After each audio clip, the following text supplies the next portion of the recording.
Bueno, la situación que en materia de salud está viviendo el país, en términos generales, es una situación a que hay que darle seguimiento por las limitaciones, todavía las carencias que tiene, pero que se torna muy especial en periodos como este, donde se propaga el dengue, donde esto tiene consecuencias que atentan contra la vida de dominicanos, de dominicanas, de niños, niñas, etcétera, etcétera. Y por eso es muy importante contar hoy con la presencia del ministro de Salud Pública, Rafael Sánchez, quien tiene la gentileza, o tuvo la gentileza de aceptar nuestra invitación para conversar sobre estos temas, y qué mejor manera de hacerlo que con un café Santo Domingo al que le invitamos al tiempo de agradecerle, ministro, que nos pueda acompañar la mañana de hoy. Bienvenido. Muchas gracias. Yo dije, bueno, si no me dan café me voy. no se queda. Varios estábamos haciendo ese reclamo porque es temprano. Ministro, creo que debemos empezar por el tema que en este momento está preocupando no solamente al pueblo, sino también a la clase médica de la República Dominicana, que es el incremento de los casos de dengue y las advertencias que viene haciendo el Ministerio de Salud, con relación a prevención ante la posibilidad de incremento de Zika y de chikungunya. En términos generales, ¿en qué situación estamos? Lo primero que debo decir es que el dengue tiene un comportamiento cíclico. Es una enfermedad endémica que tenemos y vamos a tener en la República Dominicana. Es una enfermedad tropical antiquísima. En estos momentos nosotros no tenemos ni Zika ni chikungunya. Estamos hablando de dengue, que está esencialmente operacionalizado por dos cepas de él, que es la 1 y la 3. Y en las últimas semanas se está concentrando en la 1. Lo cual es bueno porque a mayor variedad de cepas circulantes, más gravedad de casos se pueden presentar. ¿Podemos explicarle al público televidente qué consiste esto de las cepas? 1, 2, 3. Son variedades moleculares que tienen los virus. Hay virus que pueden tener 20, 30 variedades diferentes del mismo virus. Entonces, los virus 2 y 4 son muy agresivos. Aquí tradicionalmente ha circulado el virus 1. Y es el menos agresivo. El virus es menos agresivo. Son esos casos habitualmente que pasan, que uno le da una fiebrecita, un malestar, como si fuera una gripe, y pasa prácticamente sin mayores consecuencias. Tenemos 3.433 casos a la semana 25, con 3 muertes. Repite el dato, 3.433. ¿Es en qué periodo? A la semana 25. A la semana 25. Semana epidemiológica 25. Entonces, el año pasado para la misma semana habían 581 casos y un muerto. Si ustedes se ponen a ver que hubo un silencio del dengue 2016, 17, 18. Prácticamente el número de casos era muy bajo y no había esa preocupación por ese comportamiento. En el 15 hubo otro brote también. Un pico. Entonces siempre vamos a tener ese comportamiento. Habitualmente cada 2 años se presentan estos fenómenos. Esta vez se extendió más. Y la Organización Panamericana de la Salud en noviembre pasado lanzó la alerta, justamente en un momento en que otros países como Brasil, Colombia, Nicaragua, ya venían con picos elevados en la casuística. A tal punto que a esa semana 22, la última que ha informado la Panamericana, Brasil encabezaba la incidencia con 505 casos por cada 100.000. Ok, ¿a qué se debe, aunque usted dice que es cíclico, pero qué factores hacen que se incrementen los casos? En primer lugar eso, ¿y qué es lo que tenemos que informarle a la gente? Porque la gente no le cae atrás al mosquito, entonces, ¿qué la población puede hacer? Básicamente son medidas preventivas, o O sea, mosquitos tenemos y hemos tenido siempre. Ahora, ¿qué hay que hacer frente a estos casos?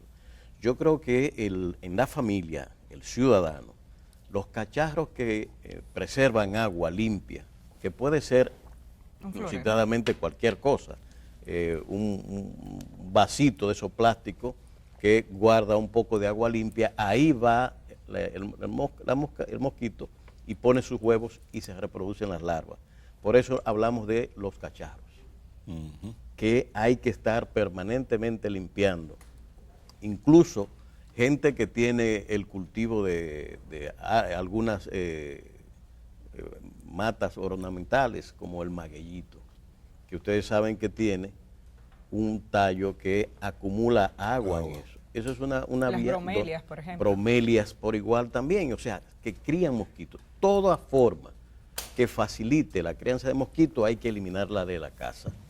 E igualmente, como hay muchas, sobre todo en las zonas más depauperadas, gente que acumula agua, hay que volver al tradicional cloro untado, tanque tapado. Si dejamos esa agua a expensa del mosquito, pues lógicamente esos son los lugares predilectos para la multiplicación. Entonces la gente debe colaborar con eso en cuidar su ambiente con fines de que el mosquito no se reproduzca.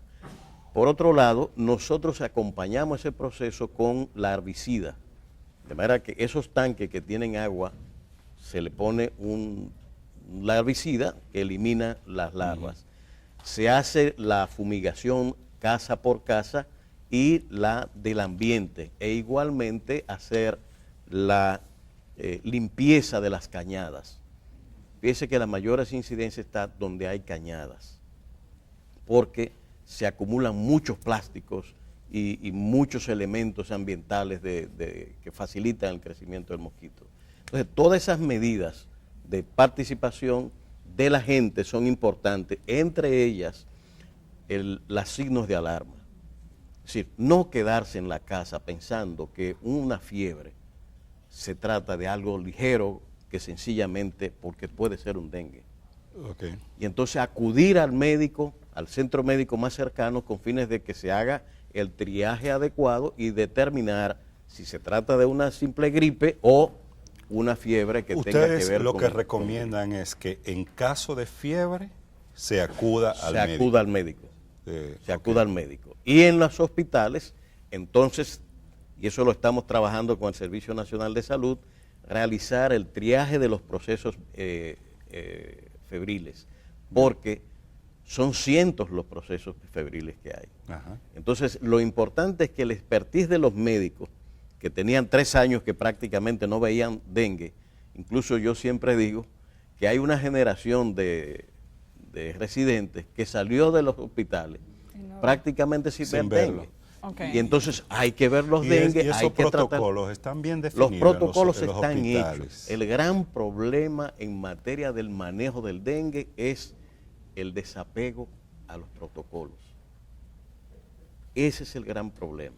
Pero ¿de quién depende? Porque ya hemos escuchado esto en varias ocasiones. Los médicos son los que tienen que seguir los protocolos. Y eso entiendo que lo trabajan tanto el Ministerio de Salud como el Servicio Nacional de Salud. Entonces, parecería que se rebotan la pelota cuando se destapan problemas grandes entre una institución y la otra diciendo, es que no se cumplan los protocolos. Los médicos son que los tienen que aplicar, no, pero que la gestión hospitalaria del servicio. ¿A quién le corresponde darle seguimiento a la aplicación de esos protocolos? Sobre todo porque no solo hay dificultades cuando hay una epidemia, sino que tenemos casos importantes que se detectan cuando hay un caso grave que llega a los medios de comunicación. El Ministerio de Salud Pública, como rectoría, es quien elabora los protocolos. Los protocolos y guías se hacen en conjunto con las sociedades especializadas y expertos nacionales e internacionales. Todos los protocolos que elabora Salud Pública habitualmente van acompañados por una revisión de la Organización Panamericana de la Salud, de manera que estén alineados con el comportamiento y las técnicas que internacionalmente se definen. Entonces, esos protocolos se ponen al servicio de los médicos y enfermeras que trabajan, que son quienes hacen la prestación. Es el médico que tiene que leerse y estudiarse el protocolo de manejo, que es el conjunto de procedimientos que él debe seguir cuando se presenta un febril, y establecer el triaje, y luego que tiene identificada la enfermedad, proceder con el tratamiento. Agrego un elemento. Fíjense ustedes que hemos dicho que ha habido 3 muertos. En días pasados oíamos que se creaba mucha alarma en la población con la información de salud. Que la cantidad de muertos, usted dice, bueno, pero aquí lo que hay es una mortandad, no es tal. ¿Y cuántos casos sospechosos? ¿Cuántos casos de investigación? La mayoría de los que se reportan siempre es por casos sospechosos, porque es información clínica primaria lo que se recibe en el Sistema Nacional de Personas Vigilancia. que mueren, porque hemos escuchado incluso médicos o directores de hospitales decir, hay 14 casos de muertes bajo sospecha de dengue. Entonces, esa es la cosa. Son casos sospechosos de muerte por dengue. Entonces, hay en el ministerio una comisión de auditoría médica, que es quien toma los casos y se hace la revisión de los casos. La semana pasada se hicieron la revisión de los primeros 7 casos. De esos 7 casos se determinó que solo 3 murieron por dengue. Okay.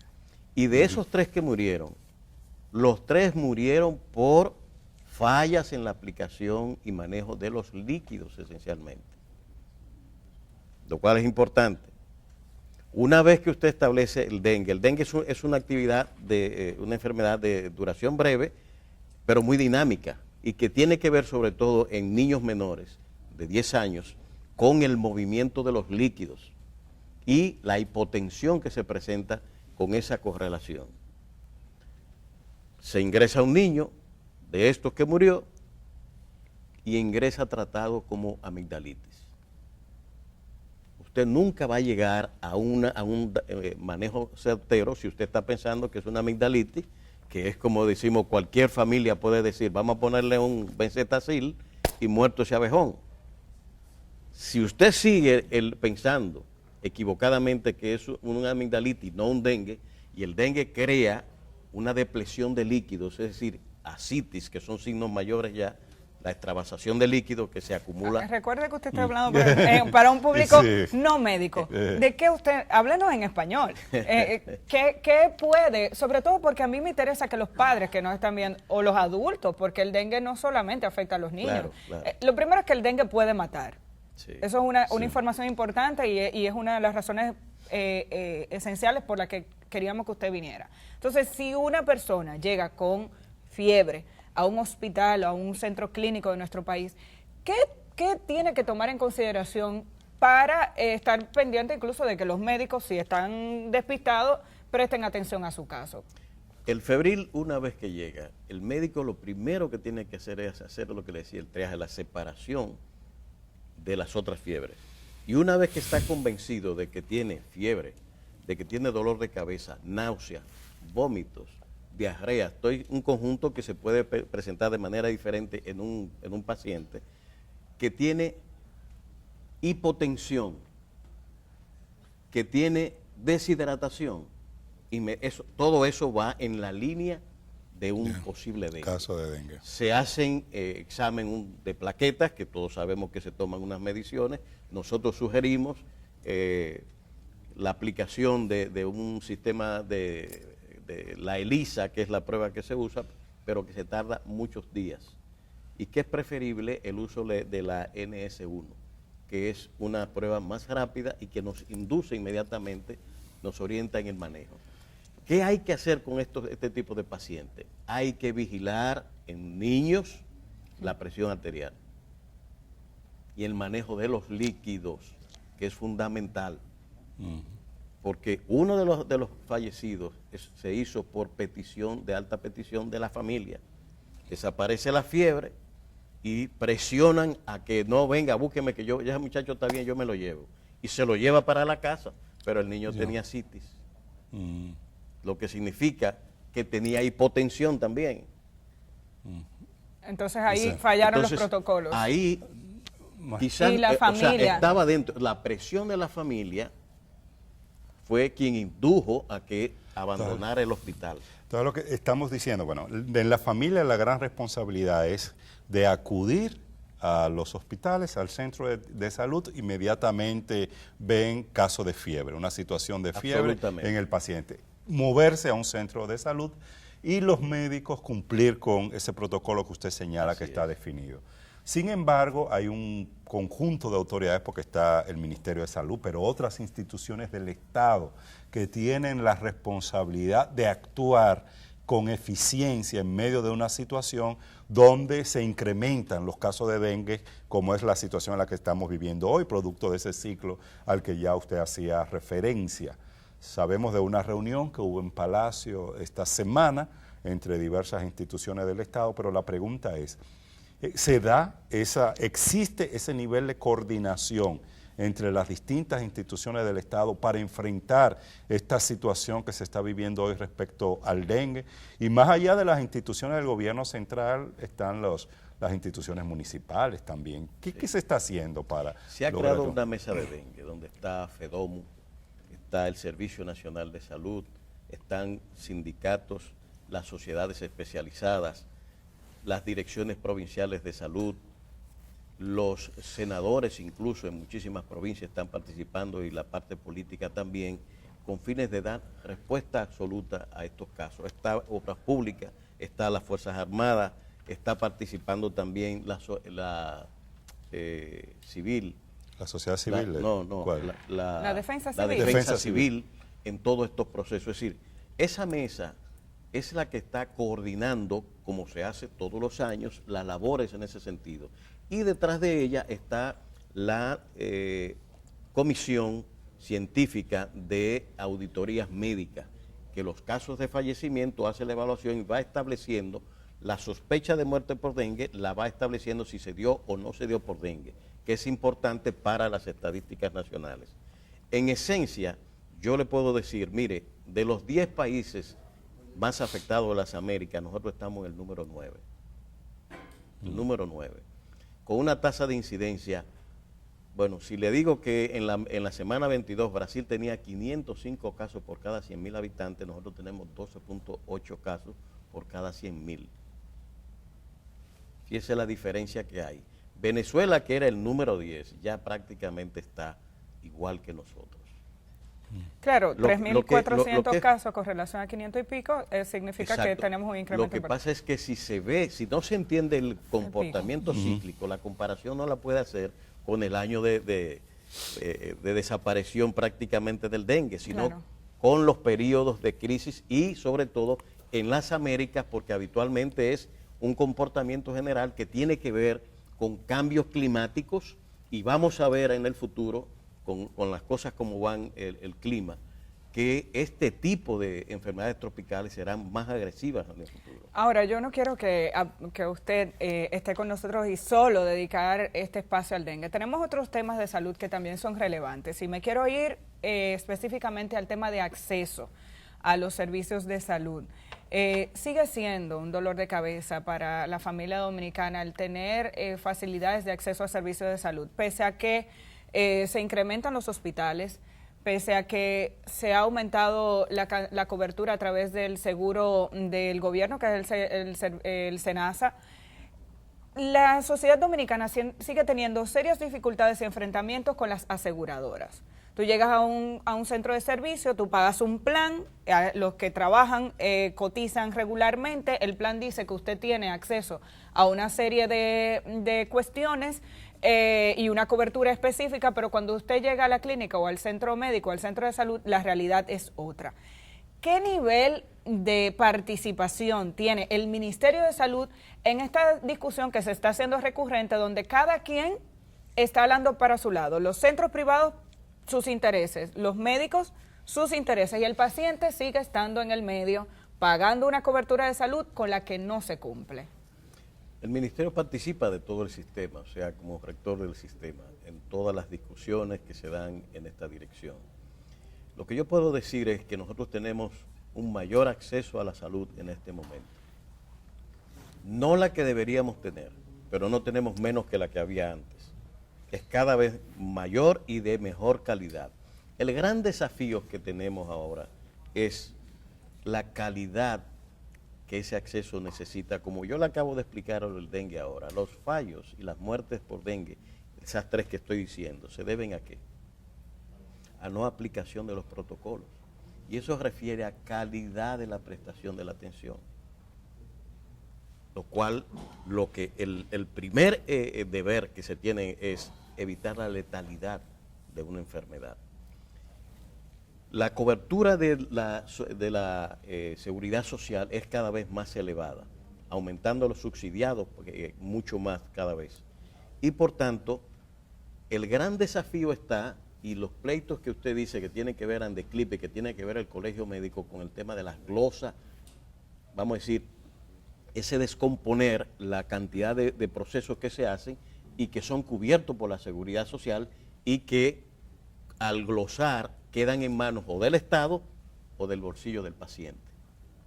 Esos son uno de los grandes desafíos que tenemos ahora, de bajar el gasto de bolsillo y la calidad de la prestación de los servicios. Yo hace mucho que he dicho que uno probablemente estructuralmente el más importante de todas las acciones de salud que se puede hacer está con la atención primaria en salud.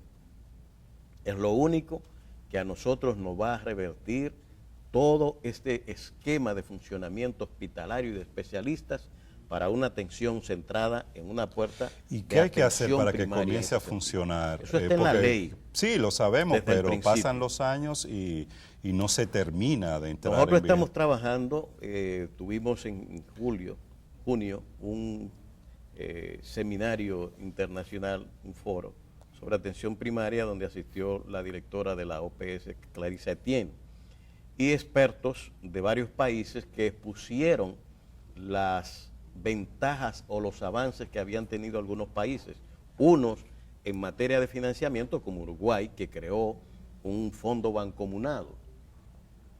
Aquí sería una gran cosa, por ejemplo, de que una cápita en el contributivo de 1.100 junta con 220, que es la subsidiada, creara una media que se aplique en función de quién necesita el fondo.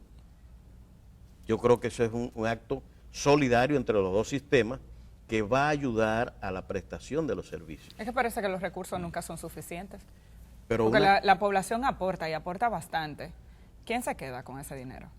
Es que el 44% es el contributivo de todo el sistema, y ese es un aporte doble, de la empresa y del trabajador. El resto lo da el Estado.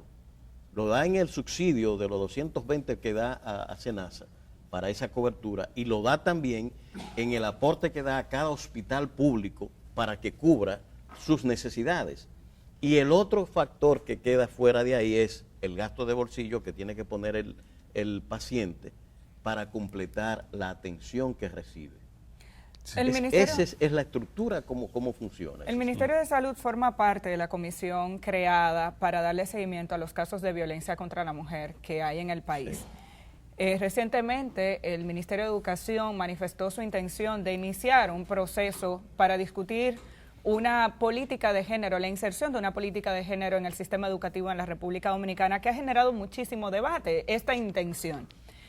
¿Cuál es la opinión del Ministerio de Salud con relación a este tema y a este debate? Mire, el Ministerio de Salud entiende el tema de la salud sexual y reproductiva es un tema de salud.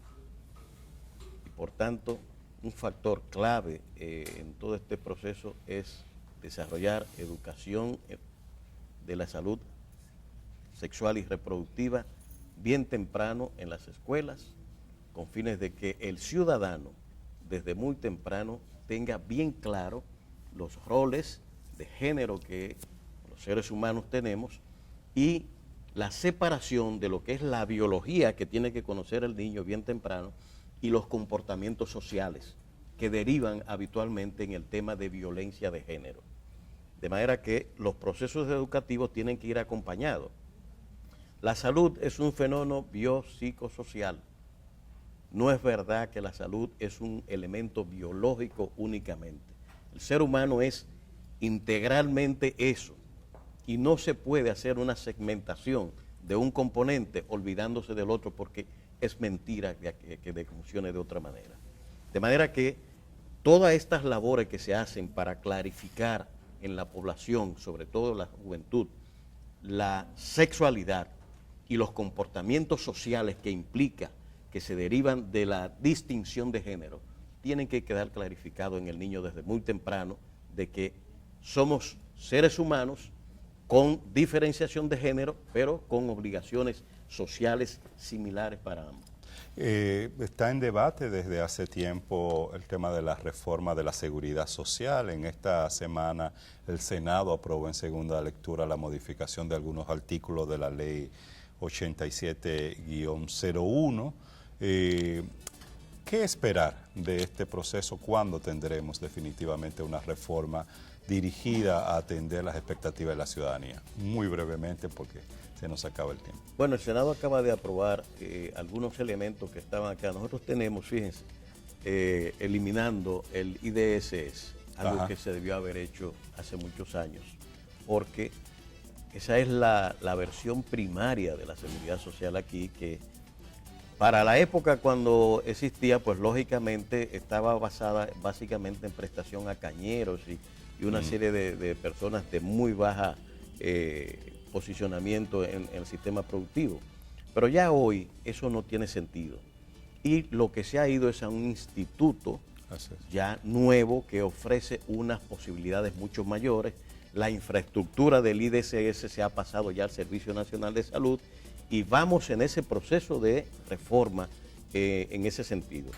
Pero la ley de seguridad social necesita varios cambios, y porque está el tema de las pensiones y jubilaciones, que ha sido un motivo y es un motivo de preocupación en el hecho de que el ciudadano no está teniendo las garantías que debe tener después de pasar años de trabajo en lo que va a recibir. Y eso ya financieramente se puede establecer de que los fondos que va a recibir son pocos. Claro. Y que hay unos beneficios en las aseguradoras muy altos que deben ir a los fondos de pensión del ciudadano y no que queden como beneficios de las empresas. Eso es uno, me imagino, de los tantos componentes. Son muchos los componentes. Sin embargo, yo debo decir lo siguiente, y a mí me gusta ver en perspectiva histórica el comportamiento de la salud. Nosotros tenemos hoy, señores, una infraestructura hospitalaria que nunca se había soñado.